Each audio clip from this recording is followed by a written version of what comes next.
అందరికీ నమస్కారం. శ్రీనివాస్ చెప్పే కథలకు మీ అందరికీ స్వాగతం. ఇప్పుడు మనం వినబోయే హాస్య కథ భైరవ దోషం 3వ భాగం. రచన రాజాగారు. జరిగిన కథ ఏమిటంటే, హాయిగా ఉంటున్న కమల సుందరం కుటుంబంలో కోదండం బాబాయ్ వచ్చి తిష్ట వేస్తాడు. ఎన్నాళ్ళైనా వదలకుండా భయంకరమైన రీతిలో తింటూ ఉంటాడు.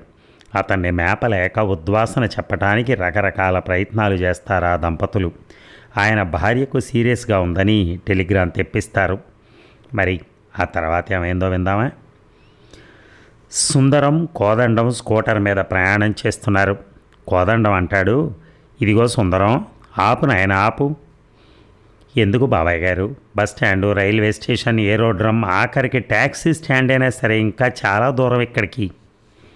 దిగిపోయి ముందుకు నడుస్తూ, ఆ సంగతి నాకు తెలుసులేవయ్యా, ఆ స్కూటర్కి స్టాండ్ వేసి లాక్ చేసిరా. ఎక్కడికి వెళ్తున్నాడు ఈ గురుడు? కోదండం అక్కడే ఉన్న ఒక ఎస్టీడీ బూత్లో దూరాడు. చచ్చామరా, ఈ బాబాయ్ గడికి కొంపలో టెలిఫోన్ కూడా ఉందా ఏమిటి? స్టాండ్ వేసి లాక్ చేసి ఆదరా పరిగెత్తాడు ఎస్టీడీ బూత్ వైపు. ఎస్టీడీ బూత్లో కోదండం జేబులోంచి ఒక కాగితం తీసి ఆపరేటర్కి ఇస్తూ, ఈ నెంబర్ కలపవా. సుందరం బిక్కుమంటూ బాబాయిని ఆపరేటర్ని చూస్తున్నాడు. ఆపరేటర్ 2-3 సార్లు డైల్ చేశాడు. ఎంగేజ్ ఉందండి. కలిసేదాకా కలుపుతూనే ఉండి చెప్తా. రింగ్ అవుతోంది, లోపలికి వెళ్ళి మాట్లాడండి. కోదండం క్యాబిన్లోకి వెళ్ళాడు. తలుపు తెరిచే ఉంది. తలుపు దగ్గర చేరాడు సుందరం. హలో, అది ప్రెసిడెంట్ జేవీ రెడ్డి గారి ఇల్లేనా అండి? అవునండి. ఎవరది మాట్లాడుతుంటా? మల్లయ్యేనా? అయ్యా నేనేనండి, ఓడమల్లయ్యని. ఒరే మల్లయ్య, నేను రా కోదండాన్ని. అయ్యా దండాలు బాబు. దండాలు. ఇంట్లో అయ్యగారు లేరా? లేరండి, అంతా కలిసి తిరుపతి పోయారు. అది ఒక అందుకు మంచిదేలే. మీ పిల్లలు బాగున్నారా? అయ్యా, ప్రెసిడెంట్ గారి మత్సలావు ఈనిందా లేదా? ఇంకా లేదండి. ఊళ్ళో పవర్ కట్ ఎలా ఉంది మరి? ఏ రోజుకి ఆ రోజు దేవుడికి మొక్కుకోవడమేనండి అయ్యా. సరే, నువ్వు ఓ పని చేయాలయ్యా. చిత్తం చెప్పండి. నిల్చున్న పలానా మా ఇంటికి వెళ్ళి మా ఆవిడ ఎలా ఉందో చూసి వచ్చి ఫోన్లో చెప్పు. అయ్యా, మీ ఇల్లు ఇక్కడికి చాలా దూరం కదండి అయ్యా. నాకు తెలియదా మల్లయ్య, మా ఇల్లు దూరమే, అయినా వెళ్ళి చూసి వచ్చి చెప్పాలి. సుందరం గుడ్లు మెటకరించి చూశాడు. నీ కష్టం ఉంచుకొని లేవయ్యా, మా జేవీ రెడ్డి గారు రాగానే నీకు మంచి బహుమతి ఇప్పిస్తాలే, బయలుదేరు. అలాగేనయ్యా. ఇదిగో మల్లయ్య, ఏదో నేను చెప్పాను కదా అని బరుదం అంటూ పరిగెత్తుకుంటూ వెళ్ళి హడావిడిగా చూసేసి వచ్చేయగలవు. కాస్త నింపాదిగా యోగక్షేమాలు అవి కనుక్కొని కుశలం అది చెప్పి మొత్తం ఉన్నదన్నట్టు నాకు పోసగుచ్చినట్టు వివరంగా చెప్పాలి. అర్థమైందా? అయ్యిందయ్యా. మరి నేను బయలుదేరనా అయ్యా? బయలుదేరు. నువ్వు వచ్చేంతవరకు నేను లైన్లోనే ఉంటా. ఎస్టీడీ బూత్లో క్యూ చాంతాళ్ళ ఉంది. క్యాబిన్లో ఒక వాలు కూర్చి వేసేసుకుని గుండెల మీద నుంచి చెవి కానేటట్టుగా ఫోన్ పెట్టుకుని విలాసంగా మ్యాగజైన్ చూస్తున్నాడు కోదండం. ఆ పక్కనే మరికొన్ని పేపర్లు, మ్యాగజైన్లు చదవడానికి రెడీగా ఉన్నాయి. కొంచెం అవతలగా సుందరం నెత్తి మీద గొడ్డేసుకుని ఉన్నాడు. క్యూలో ఒకడు, ఎంతసేపు అండి ఇంకా? అలా అంటే అలా చెప్తాం, మనిషి వెళ్ళాలి, చూడాలి, రావాలి, చెప్పాలి. క్యూలో మరొకడు అన్నాడు, ఎంత దూరం ఉంటుంది మీ ఇల్లు? ఉంటుందయ్యా 1 మైలు దూరం. అయినా మీ పట్టణాల్లో లాగా ఒకదాని నెత్తి మీద ఒకటి, ఒకదాని నడ్డి మీద ఇంకోటి, ఆరోగ్యం అంటే ఖాతరు లేకుండా ఇల్లు కట్టేసుకోరయ్యా పల్లెటూళ్ళలో. ఊరు నాయనో, ఇది ఎక్కడ సుత్తి మేళం రా బాబు. క్యూలో ఇంకొకడు, పోనీ కట్ చేసేసి కాసేపు అయ్యాక డైల్ చేయొచ్చు కదా. చూస్తూ ఉంటే ఇంటి నుంచి ఫుడ్డు బెడ్ కూడా తెప్పించుకునేటట్టున్నాడు. కోదండం, థ్యాంక్స్, మంచి ఐడియా ఇచ్చారు.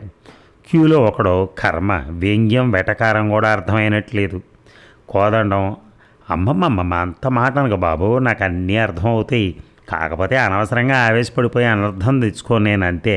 నీకు కావాలంటే ఈ ఎస్టీడీ బూత్ కాకపోతే ఇంకో ఎస్టీడీ బూత్కి వెళ్తావు. నాకు ఈ లైన్ కట్ అయిందనుకో, మళ్ళీ లైన్ దొరుకుతుందన్న గ్యారంటీ ఉందా చెప్పు?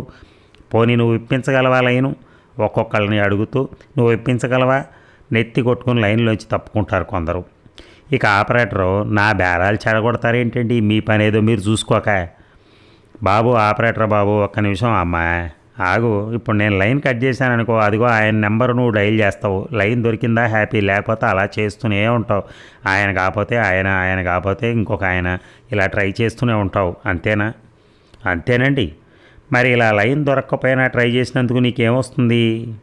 ఆపరేటర్ నోరు తెరిచేశాడు.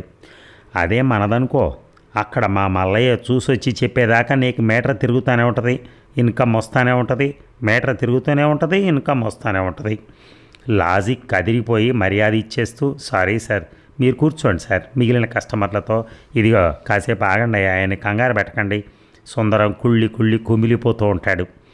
ఇక ఆపరేటర్, సార్ ఏంటి, నేను వెళ్ళి కూల్ డ్రింక్స్ తీసుకురానా సార్? మంచిది చిరంజీవ, వృద్ధిలోకి వస్తావు, పెద్ద పెద్ద బాటిల్స్తో వస్తున్నాయి చూడు, అవి పట్టరా. ఆపరేటర్ బయటికి వెళ్ళాడు. కోదండం మ్యాగజైన్ చూస్తున్నాడు. కుమిలిపోతూ ఒక మూల కుక్క పిల్లల పడున్న సుందరానికి ఫ్లాష్ వెలిగింది. మెల్లగా పాక్కుంటూ వెళ్ళి ఆపరేటర్ దగ్గరున్న ఫోన్ ఎత్తాడు. సుందరం, అయ్యగారో అయ్యగారో, తొళ్ళిపడి అటు ఇటు చూసి రిసీవర్ చేతికి అదిమి పెట్టుకుంటూ, ఎవరది? మల్లయ్య. వీలైనంత ఘోరంగా ఏడుస్తూ, మల్లయ్యేనండి, అమ్మగారు మనకు దక్కేటట్లేరండి. అక్కడ మల్లయ్య వచ్చి ఇంటి తలుపు తాళం తీస్తున్నాడు. ఇక్కడ ఏంట్రా, ఏం జరిగింది? మీ గురించి బెంగ పెట్టుకున్నారటండి, అప్పుడే కిందకు కూడా దింపేశారండి, మీరు త్వరగా రాకపోతే అట్నుంచి అటేనటండి. అక్కడ మల్లయ్య ఫోన్ ఎత్తాడు. ఇక్కడ అసలు ఏం జరిగిందో సరిగా చెప్పరా? అయ్యగారు, నేనండి, ఓడమల్లయ్యనండి, అమ్మగారు చాలా బాగున్నారండి. సుందరం గతుక్కుమన్నాడు. కోదండంకి అనుమానం. మరి నాకు బాగోలేదన్నావు కదరా? అయ్య బాబాయ్, నేను ఎక్కడన్నానండి, ఇప్పుడే వచ్చి ఫోన్ ఎత్తానండి. లాభం లేదని సుందరం తెగించేసి, అయ్యగారు, ఈడెవడో మధ్యలో క్రాస్ టాక్ చేస్తున్నాడండి, అమ్మగారికి అసలు బాగాలేదు. క్రాస్ టాక? అనుమానంగా వాలు కుర్చీలోంచి లేచి క్యాబిన్ అవతల తలపెట్టి చూశాడు. ఫోన్ పట్టుకున్న అటువైపు తిరుగున్న సుందరం కనబడ్డాడు. కోదండం, ఇంతకీ అమ్మగారు ఎలా ఉన్నారా? గొల్లున ఏడుస్తూ. అయిపోయి ఉంటుందండి, ఇంకా ఆఖరి చూపులు కూడా దక్కవండి. అబద్ధమండి, అమ్మగారు ముప్పొద్దుల మేత పట్టిన గౌడు గీదలాగా దిట్టంగా ఉన్నారండి. ఒరేయ్, ముందు మీ ఇద్దరిలో ఓడమల్ల ఎవరో బోడి మల్ల ఎవరో ఏదో తెలుసుకోండి, ఆ తర్వాతనే మాట్లాడతా, అంతవరకు ఇలాగే పట్టు కూర్చుంటా ఫోన్. సుందరం అదిరిపడి ఫోన్ పెట్టేశాడు. సరే మల్లయ్య, ఉంటా, నేను వచ్చినప్పుడు జేవిరెడ్డి గారితో చెప్పి మంచి బహుమతి ఇప్పిస్తాలే. కోదండం ఫోన్ పెట్టేశాడు. బిల్లు కాగితం మిషన్లోంచి కదిలింది. అప్పటికే అది సుందరాన్ని మొత్తం చుట్టేసి ఉంటుంది. ఆపరేటర్ కూల్ డ్రింకులు తెచ్చాడు. కోదండం ఒకటి తీసుకున్నాడు. సుందరం బిల్లు వలయం నుంచి బయటకు వచ్చాడు. బాబాయిని చూసి నవ్వాడు. ఎందుకు నవ్వుతున్నారు? ఇందాక ఫోన్లో దరిద్రుడు ఎవరో మధ్యలో మాట్లాడి కామెడీ చేశాడులే, నెల తక్కువ కుంక.